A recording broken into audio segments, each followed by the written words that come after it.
Welcome in, along with Zach Robinson. I'm Steve Palazzolo. Today, it's all about the quarterbacks, as usual, when we're talking Zach, and we've ranked all 32. So it's all up on the website, profootballfocus.com. We've ranked all 32 quarterbacks, and we threw the rookies in there. So go have at it, profootballfocus.com.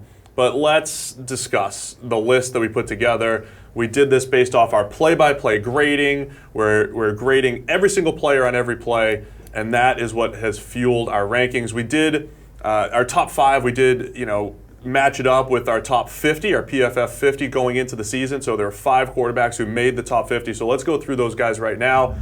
Number 1, Tom Brady. Number 2, Aaron Rodgers, Green Bay Packers. Number 3, Matt Ryan. Number 4, Drew Brees. And number 5, Russell Wilson. Anybody in that list that you may have disagreed with along the way? Because we had to come to a consensus here. Yeah, we did argue a little bit. We did. You're ultimately had the power of the whole list. So we'll go through some maybe differences. Top 5, hard to argue any of those. I mean, Tom Brady, Aaron Rodgers, 2 of the best, and then those 3, 4, 5.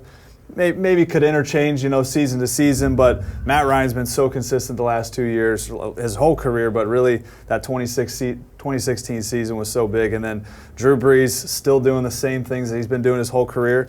And then Russell Wilson might do it a different way than all those guys, but by far the most explosive and exciting guy when things are going well. If you go to our Russell Wilson page in our Premium Stats version 2 and PFF Elite and just check his year-by-year grades, they are unbelievably consistent. Yeah. Like you said, sometimes he does it differently. Sometimes week to week he loses a little bit of that consistency, but from a year-to-year basis, he's been excellent. Yeah.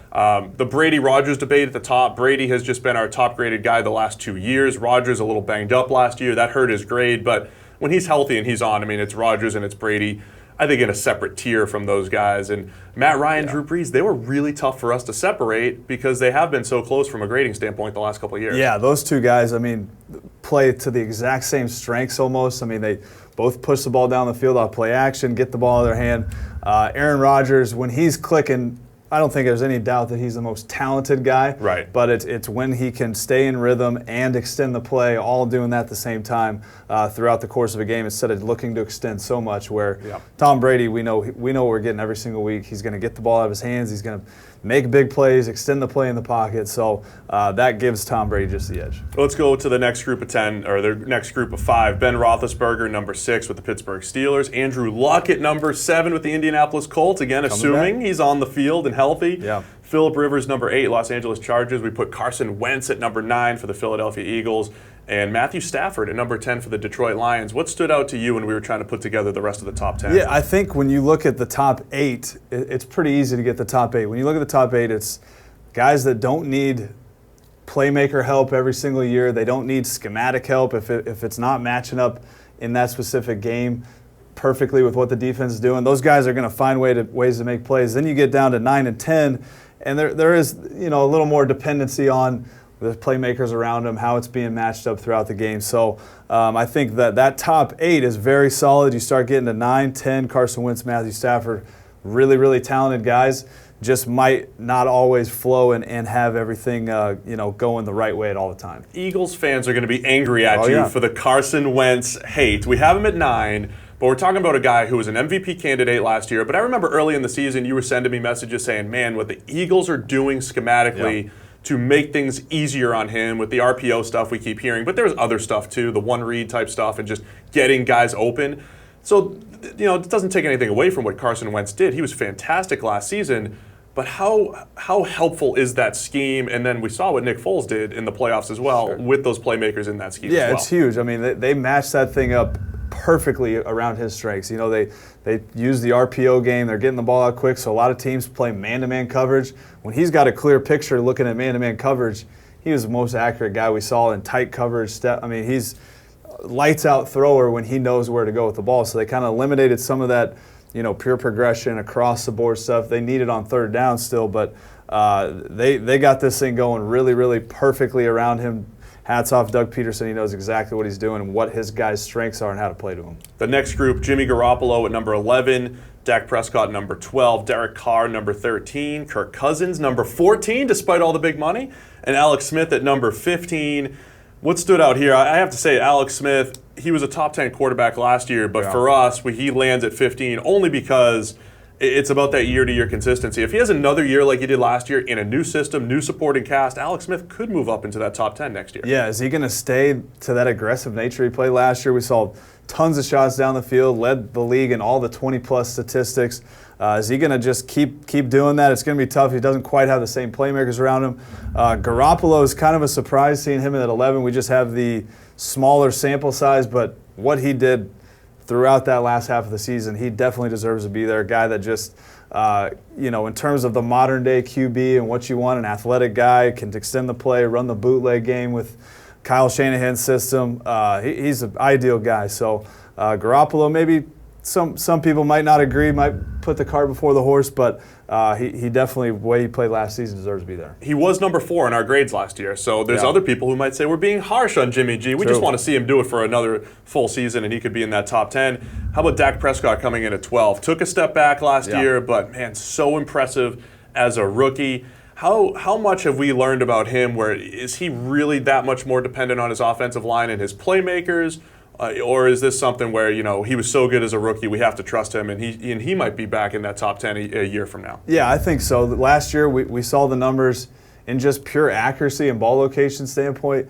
His rookie year, he was far more accurate. Last year, he took a giant step back. That's the difference. I think he comes back this year a little bit more comfortable, throwing the ball more accurately, and might be able to get himself into that top 10 consideration. But the other guy on the list, Derek Carr, he had the 5th best PFF grade in 2016, took a giant step back. You could tell he just wasn't really feeling all that great, maybe was getting the ball out of his hands too fast. Play action game was virtually non-existent. So that's another guy you got your eye on, because when he's playing in rhythm and he's letting it go, I mean, he's one of the most fun guys to watch. A year ago at this time, we were looking at Derek Carr saying, is he in the top 8? Is he up in that top 8 that you're saying is not as scheme dependent, is not as playmaker dependent, but yes, not a great 2017 season. We'll see what he can do in the new scheme. And of course, Kirk Cousins at 14. We did a whole profile on Cousins. Go check that out. It's on our YouTube channel. But with Cousins going to Minnesota, I think it's a really nice situation for him with the playmakers. But I do think the number 14 ranking here is pretty fair when we're evaluating Cousins' career, even though he's been a top 10 statistical quarterback over the last few years. Yeah, he's lit up the passer rating and everything. I mean, game to game, he's going to throw for a ton of yards, a lot of attempts. So for Kirk Cousins, I think that a lot of that gets knocked down because of his play in the red zone. We've seen his play in the red zone the last few years, just not very good. And that leads to ultimately not winning enough games and not getting to the playoffs. So if he can clean up some of his red zone stuff, he's got the down-to-down play action and everything you want, but can he clean up that stuff in the red zone? So there's heavy debate now as we get further into the middle of the list. Number 16, Marcus Mariota. Number 17, Cam Newton. 18, Jared Goff. 19, Jameis Winston. 20, Desean Watson. 4 out of these 5 quarterbacks just, in their first 3 years in the league so far. Cam Newton, a guy, one great year and a whole bunch of average to good years. And again, we have him down on this list because we're ranking quarterbacks and overall contribution in their passing. And I know from a fantasy standpoint, he's going to get you the rushing yards and the touchdowns, but man, Cam needs to improve as a passer. What about separating some of these guys, the Mariotas, the Goffs, the Winstons, and the Desean Watsons? It's definitely tough. It almost can be your preference, stylistically, what you want. Marcus Mariota at 16, he's been just the most consistent throughout. I mean, I know statistically, you look at the box score stats last year, doesn't look great, but in our grades, he had a ton of dropped passes, big-time throws down the field that just were falling incomplete. So I think putting him at 16, he has been more consistent than these guys. Jared Goff, I think, is the guy sitting in the middle of that could elevate his game even a little bit more. I think he's, obviously Sean McVay does such a great job, but I think he'll just continue to kind of get bigger and more accurate with the football, better with his arm, I think, as he goes into his 3rd year. And then Jameis Winston, the highly volatile passer that he is, could, and you've always said this, he could get hot and he could be a guy that can be a top 10 quarterback consistently, or he can have those games where he just goes off the wall. So a lot of just kind of inconsistencies, and then you got a Jared Goff that could go into his 3rd year and play really well. Yeah, I mean, I've always called Winston really volatile. I think Deshaun Watson's early career is similar to that, where he led the league in big-time throw percentage, but was one of the worst in avoiding turnover-worthy plays. There are a lot of numbers that point toward a Deshaun Watson regression because he put up great stats, but his grade wasn't that great. His grade minus his Week 1 disaster against the Jacksonville Jaguars when he came in relief was about 15th, right in the middle of the pack. And I think that's actually a fair assessment of how Watson played last year, and Texans fans don't want to hear that. They think they got the next guy. And I do think he's the next guy, but not as good as that passer rating and touchdown rate and the incredible stats that he put up in 7 games that they would have showed. So next tier of guys, again, we're just focused on the veterans. We put the rookies in their own tier. We'll go through the next all the way up to 30, but Tyrod Taylor, Sam Bradford, Andy Dalton, Ryan Tannehill, Patrick Mahomes. I know you wanted him in the top 10. He's your boy. How is he not? Yeah. Because you don't have the final say here. Mitch Trubisky, Blake Bortles, Eli Manning, Case Keenum. Man, we were harsh on Case. And Joe Flacco. They make up all the way up to 30. What stands out to you when we get into the 20s here? Yeah, Case Keenum, if he can, can he duplicate last season? I think there's a lot to like about just his game and what we saw last season. That season in Los Angeles can almost be thrown out the window. We saw just schematically what they were doing, playmaker-wise. It was tough. So seeing him get a nice season last season, we'll see if he can kind of maybe bump into that upper echelon in the low 20s.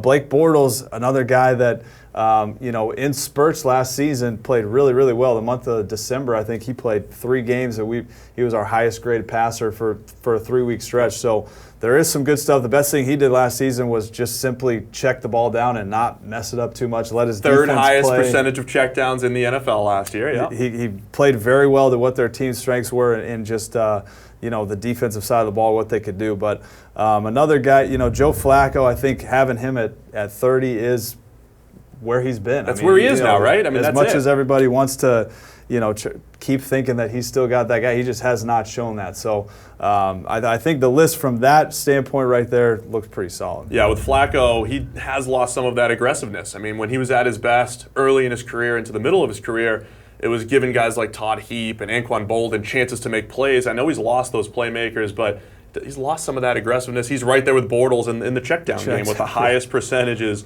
in the NFL. It feels like there was a few interchangeable guys here. The Sam Bradfords, Andy Daltons, Ryan Tannehills of the world. I feel like those 3 guys, a little dependent on their playmakers. I feel like in any given season they could put together good statistical years, pretty accurate with the football, all have some pocket presence issues. I feel like they're very similar players, and they're all grouped together in this list. Yeah, no, they definitely are all very, very accurate with the football. And if they can get the stuff up in front of them correct and a good offensive line and then a couple guys to throw to, those guys can explode at any time. So I think you'd always just like to see those guys make a few more plays a game, extending the play when it's not there. If those guys have just a couple more plays, that kind of elevates them into the next category. But I think overall, Patrick Mahomes sitting at 25. If there's a number on here that a guy can blow up into the next category. How high is he going to go? Where's he going to land a year from now? I would like to think he'd be in the top 10. Now, there's going to be – we're not going to say it's going to be perfect. We've seen Patrick Mahomes – he has some volatility to his game. He's going to have some interception games where he might throw 3 picks and 3 of them might be the ugliest picks you've ever seen, but then he's going to come back and always give his guys a chance to make plays. So of all these guys, I think Patrick Mahomes, to elevate in the top 10, he looks like the guy. There was when he was at Texas Tech, you and I would always talk about, man, did you see that pass he made? It looked like a no-look pass, and we'd watch the replay, and he was really no-look passing over the middle of the field. There's already reports of him doing that at training camp. So maybe he's starting to feel comfortable with the Chiefs and their offense. Rounding out the top 32, we got Josh McCown, New York Jets, A.J. McCarron, Buffalo Bills, expecting both of those guys to just not be starters going forward. We put them on the list anyway. Let's just discuss the rookies quickly. Baker Mayfield, he was our number 1 quarterback coming in. Sam Darnold, number 2. Josh Rosen, number 3. Josh Allen, and we had Lamar Jackson first, but we're not expecting him to start. Josh Allen, we expect to start. Number 4 of that list of guys that we expect to start. It was a pretty good rookie class. We had 5 first-round grades, though. We had a late first, early second on Josh Allen with the Bills. Yeah, no, I mean, all these guys have some unique strengths, and the thing with Baker Mayfield is you tried to poke holes in his game, and everybody tried to look for something that would think that he's not going to be able to do it. And no matter how you slice it, the guy just stands out in every single category: accuracy, extending the play, making plays. So Baker Mayfield, number one, the guy that's probably going to play first. So we're getting a lot of reports on Sam Darnold for the Jets. I think of any of these guys hopping into a situation, his does not look great with the offensive line and the guys he's got thrown to. But shoot, they might throw him into the fire, let him kind of figure it out. It might be some ugly stuff like we saw that middle of the season stretch for him last year. It was rough, yeah. The offensive line wasn't great. He was trying to do too much, pocket fumbles, interceptions. So we'll see if he can clean some of that up. It doesn't look like it's going to be very easy with the guys he got around him. Yeah, we had Darnold. It's a good scheme fit. We did break down all of these rookie quarterbacks in a separate video. Check that out on our channel as well. We said, what's the best way to maximize all of these guys in their current scheme? So go and check that out on our channel. So there you have it. It's the PFF top 32 quarterbacks. We lied a little bit because we got the rookies involved in there, but go check out the full write-up over at ProFootballFocus.com. And of course, give us the thumbs up, and please be sure to subscribe to the YouTube channel for more great NFL content.